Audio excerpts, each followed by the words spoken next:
ملتان، جسے اولیاء اور تہذیبوں کا شہر کہا جاتا ہے، اور اس شہر کے بالکل دل میں کھڑا ہے ایک قلعہ، ایک ایسا قلعہ جو پچھلے 2000 سال سے زمانے کے ہر اتار چڑھاؤ کا خاموش گواہ ہے۔ اس کی دیواروں میں نہ جانے کتنی سلطنتوں کے بننے اور بگڑنے کی کہانیاں دفن ہیں۔ تو آئیے آج مل کر ان رازوں سے پردہ اٹھاتے ہیں۔ کہتے ہیں، بلکہ تاریخ بتاتی ہے کہ جہاں آج یہ قلعہ کھڑا ہے نا، وہاں کبھی سورج دیوتا کا ایک بہت بڑا ایک شاندار مندر ہوا کرتا تھا، اور یہی ایک خیال ہمیں اس قلعے کی اصل روح کے قریب لے جاتا ہے کہ بھائی جو کچھ ہمیں آج اپنی آنکھوں سے نظر آ رہا ہے، اس کے نیچے، اس کی بنیادوں میں نہ جانے کتنی بھولی بسری کہانیاں دفن ہیں۔ تو سوال یہ پیدا ہوتا ہے کہ یہ پرانی اینٹیں، یہ خاموش دیواریں اپنے اندر آخر کتنے راز چھپا سکتی ہیں؟ یہی سوال ہمارے آج کے سفر کا مرکز ہے۔ چلیں وقت کی گرد میں چھپے ان رازوں کو کھوجتے ہیں اور سنتے ہیں کہ یہ قدیم دیواریں ہمیں اپنے ماضی کے بارے میں کیا بتانا چاہتی ہیں۔ ہر بڑی کہانی کی طرح اس قلعے کی کہانی کی بھی ایک شروعات ہے، اور دلچسپ بات یہ ہے کہ اس کی کہانی پتھروں سے نہیں بلکہ پانی سے شروع ہوتی ہے، ایک ایسے دریا سے جو اب وہاں موجود ہی نہیں۔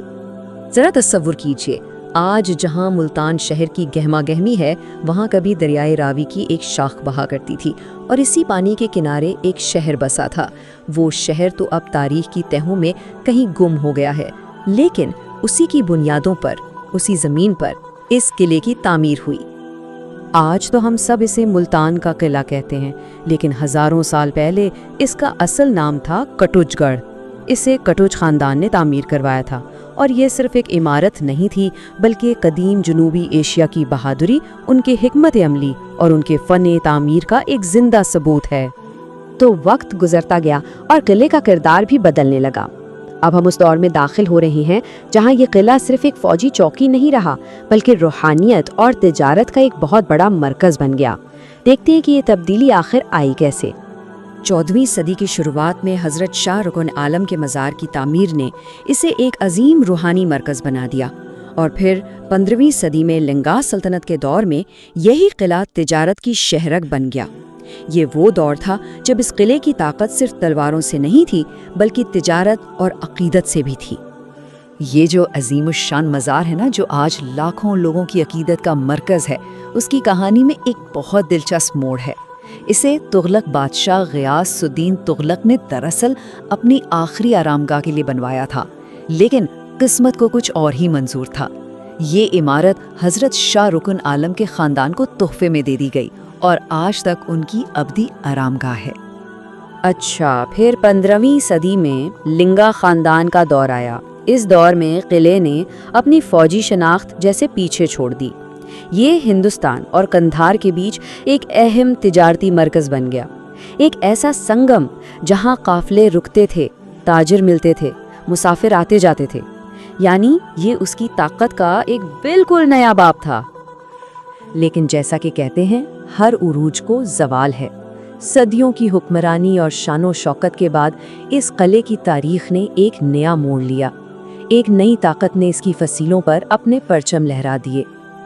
یہ ایک پورے عہد کا خاتمہ تھا اور ایک نئے دور کا آغاز۔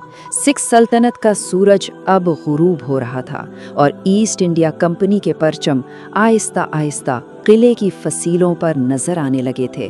ملتان کی زمین پر تاریخ کا ایک اور باب مکمل ہو رہا تھا۔ اب آتا ہے ایک سال جو بہت اہم ہے، 1884 برطانوی راج کے دوران ملتان میں ایک ایسی عمارت کی بنیاد رکھی گئی جس نے قلعے کی پرانی شناخت کو ہمیشہ کے لیے بدل کر رکھ دینا تھا۔ تو ہوا یہ کہ احمد خان سدوزئی کی حویلی کے کھنڈرات پر ایک گھنٹہ گھر کی بنیاد رکھی گئی۔ یہ صرف ایک گھنٹہ گھر نہیں تھا بلکہ ایک نئی طاقت کا اعلان تھا۔ 4 سال بعد جب یہ مکمل ہوا تو اس کے ہال کا نام رپن ہال اور ٹاور کا نام نارتھ بروک ٹاور رکھا گیا، یعنی برطانوی وائسرائے کے نام۔ یہ صرف وقت بتانے والی گھڑی نہیں تھی، یہ بدلتے وقت کی گواہی تھی۔ جنگوں کا، سلطنتوں کا، حکمرانی کا دور ختم ہوا۔ پھر آیا 1947، آزادی کا سال، اور اس کے ساتھ ہی اس قلعے کی زندگی نے ایک بالکل نیا موڑ لیا۔ ایک ایسی زندگی جس کا مقصد لڑائی نہیں بلکہ امن اور خوشیاں تھیں۔ لیکن ایک سوال ہے، جب جنگیں ہی ختم ہو جائیں، جب دیواروں کو حملہ آوروں سے بچانے کی ضرورت نہ رہے، تو پھر قلعے کا کیا کام؟ اس سوال کا جواب ملتان کے قلعے نے بہت ہی خوبصورت انداز میں دیا۔ قلعہ کہنا قاسم باغ، جو کبھی جنگوں کا مرکز ہوا کرتا تھا، اب لوگوں کی خوشیوں کا گواہ بن گیا۔ جہاں کبھی توپوں کی گونج تھی، وہاں اب بچوں کی ہنسی اور میلوں کی رونق سنائی دیتی ہے۔ یہ اس قلعے کی آخری اور شاید سب سے پرامن تبدیلی ہے۔ تو آخر میں یہ قلعہ ہے کیا؟